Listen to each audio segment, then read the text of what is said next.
जी षড়যন্ত্ৰ কৰি আমাক জনজাতিসকলক নিক্ষেপ কৰিবলৈ বিচৰা যি ষড়যন্ত্ৰ হেতুক আমি কোনো পধ্যে মানি ল'ব নোৱাৰো আৰু ইয়াত যি কোনো আইন চাইন আনিলে যে জনজাতিকৰণ হ'ব এইটোৰ কথা নাই জনজাতিকৰণ বেলেগ ৰিজাৰ্ভেশ্যন বেলেগ যোনে জনজাতিকৰণ দাবী কৰি আছে তেওঁলোকে কৰি থাকক আমাৰ কোনো আপত্তি নাই কিন্তু যোনে জনজাতিকৰণ দিব বিচাৰি আছে তেওঁলোকক এটা প্ৰশ্ন কৰিব বিচাৰিছো জনজাতিকৰণটো আজি ৰাতি হৈ গ'লো কাইলৈ ৰাতিপুৱা উঠি কিনে বিচৰা বস্তু নেকি তেনেকুৱাটো বিচৰা বস্তু নহয় যদি তেনেকুৱা বিচৰা বস্তু হয় তেতিয়াহ'লে ইয়াত যিসকল জেনেৰেল মানুহ আছে প্ৰায় 4 কোটি 5 কোটি যিসকল জেনেৰেল মানুহ আছে তেওঁলোকে বিচাৰিব তেওঁলোকে ভোট বেংক পলিটিক্স কৰি বিচাৰিব যদি ভোট বেংক পলিটিক্স কৰিয়ে জনজাতিকৰণটো পোৱা যায় কথাই নাছিল 7.5% ৰিজাৰ্ভেশ্যন 10% ৰিজাৰ্ভেশ্যন ষ্টেট আৰু চেণ্ট্ৰেলৰ গভৰ্ণমেণ্ট কোনে মিলাব এইটো কোনে মিলাব ওবিসি ৰিজাৰ্ভেশ্যনটো কোনে মিলাব 27% ওবিসি ৰিজাৰ্ভেশ্যন দিয়া আছে আমাৰ এসটি সকলক কিমান দিয়া হৈছে সেইটো হিচাপ কৰিছে নে 45 lakhs আমাৰ পপুলেশ্যন এইফালে পপুলেশ্যন যদি আমাৰ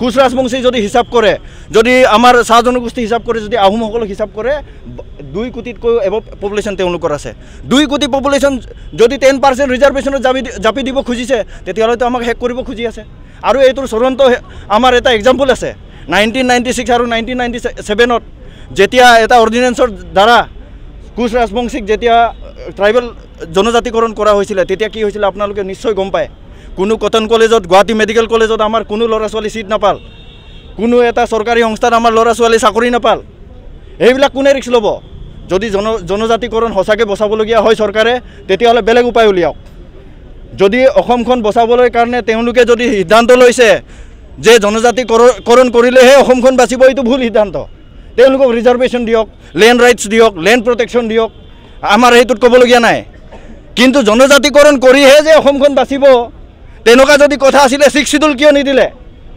ৰাভা মিচিং তিৱা কিয় 6 শিডিউল নিদিলে তাত কিয় বিৰোধ কৰিছিলে তাততো বিৰোধ কৰিব নালাগিছিল আজিৰ তাৰিখত তেতিয়া যদি 6 শিডিউল পোৱা হ'লে আজি কা আন্দোলনত যিসকল অবৈধ বাংলাদেশী ইয়াত যে চিটিজেনশ্বিপ পাইছে তেওঁলোকেওতো নাপালে হয় সেইখিনি কথা চৰকাৰে বিবেচনা কৰিব লাগে পুনৰবাৰ বিবেচনা কৰি আৰু আমি বুজি পাওঁ চৰকাৰে অসম চৰকাৰে যিমান দিবলৈ চেষ্টা কৰক আমাৰ NCST আমাৰ উচ্চ ন্যায়ালয়ে আমাৰ চেণ্ট্ৰেল গভৰ্ণমেণ্টলৈকে আমাৰ আশা নিৰাশা বহুত আছে, ভৰসা বহুত আছে।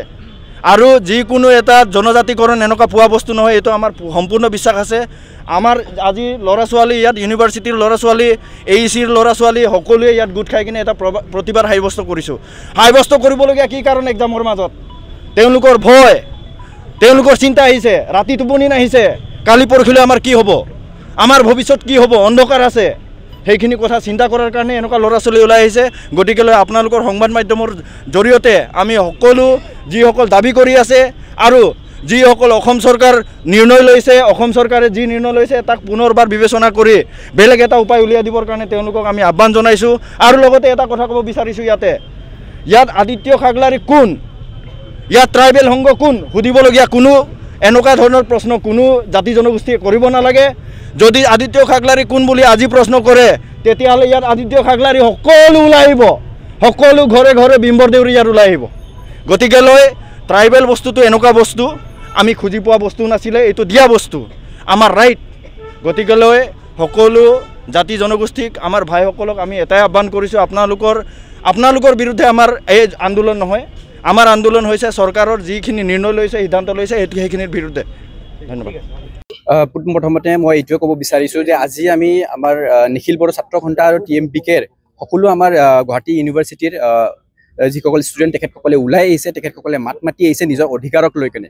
আজি আমি চাবলৈ গৈ আছোঁ যে আমাৰ অসম চৰকাৰে এটা এনেকুৱা এটা ডিচিজন ল'ব গৈ আছে, য'ত নেকি 40 লাখ যি জনগোষ্ঠীৰ লোকসকলক তেখেতসকলে 2 লাখ জনগোষ্ঠী মানে 2 লাখ লোকক মানে এটা হেঁচা প্ৰভাৱ দিয়াৰ কাৰণে মানে তেখেতসকলে এটা চেষ্টা যি আগবাঢ়িছে, সেইটো আমাৰ কাৰণে কেতিয়াও মানে মানি ল'ব পৰা মানে ডিচিজন নহয়। কাৰণ আমি সেনেকুৱা যদি এটা ডিচিজন যদি লোৱা হয়, তেনেহ'লে আমি যিখিনি এক্সিষ্টিং ট্ৰাইবেল, সেই এক্সিষ্টিং ট্ৰাইবেলখিনি আমি একেবাৰে মানে নোহোৱাৰ হৈ যাম বুলি আমি সেইটো প্ৰভাৱ কৰিছোঁ। তাৰ বাবে আজি আমি এনেকুৱাহে গণতান্ত্ৰিকভাৱে আমি এই ধৰণৰ মানে মাত মাতি আহিছোঁ।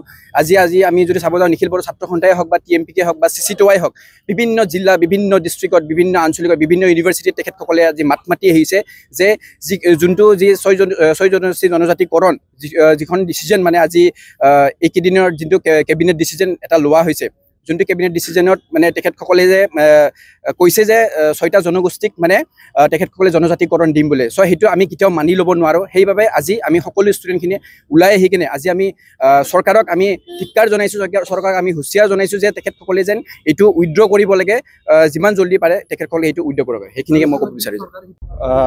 প্ৰতিবাদ কৰা মোৰ উদ্দেশ্যটো হৈছে, আমি পোনপ্ৰথমে মই ক'ব বিচাৰিছোঁ যে আমি কোনো জাতিক বা কোনো ব্যক্তিক, কোনো সম্প্ৰদায়ক আমি মানে বিপক্ষে আমি এই ষ্টেপ লোৱা নাই।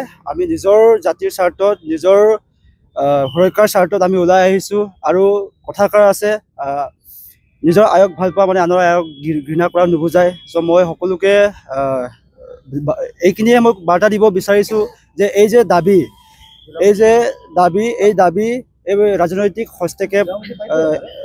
হস্তক্ষেপত ST এই বিভাজন হ'ব নালাগে, ST ভাগ হৈ দিব নালাগে।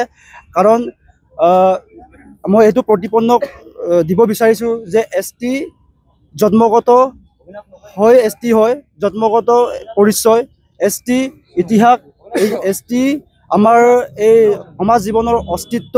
চ' যিসকলে ST দাবী কৰি আছে, মই ক'ব বিচাৰিছোঁ যে কাগজত লিখি দিলে যে ST সৃষ্টি নহয়, ST দাবী কৰিলে যে ST পোৱা নাযায়। চ' সেইখিনি কথাষাৰ ভালদৰে আপোনালোকে মগজত সোমাই লওক। আৰু গুৱাহাটী বিশ্ববিদ্যালয়ত অধ্যয়ন কৰা ST ছাত্ৰ হিচাপে মই সেইটো কথা স্পষ্টকৈ ক'ব বিচাৰিছোঁ যে যিকোনো সিদ্ধান্ত, যিকোনো ষ্টেপ ল'ব আগত আমি সঠিকভাৱে বৈজ্ঞানিক এই মূল্যায়ন, লগতে নথি পত্ৰ সহায় লৈ বা আমি সমাজ মানে অধ্যয়ন কৰি কিনি আমি সিদ্ধান্ত ল'ব লাগে। এনেই মানে ইচ্ছা কৰি যে মই কৰিম বা ইচ্ছাকৃতভাৱে কৰিম এনেকুৱা বস্তু নহয় সেইটো। চ' মই সকলোকে অনুৰোধ আৰু আহ্বান, যিসকলে জনজাতিকৰণ বা যিসকলে জনজাতি দাবী কৰি আছে পাবৰ কাৰণে, আপোনালোকে ভালদৰে চিন্তা চৰ্চা কৰি কিনি আপোনালোকে ষ্টেপটো লওক, যাতে আমাৰ কাৰণে, আমাৰ এক্সিষ্টিং ট্ৰাইবেলৰ কাৰণে যাতে মানে বিপদজনক নহয়। মই তাকে কৈ মেলি মোৰ বক্তব্য সামৰিছোঁ। ধন্যবাদ।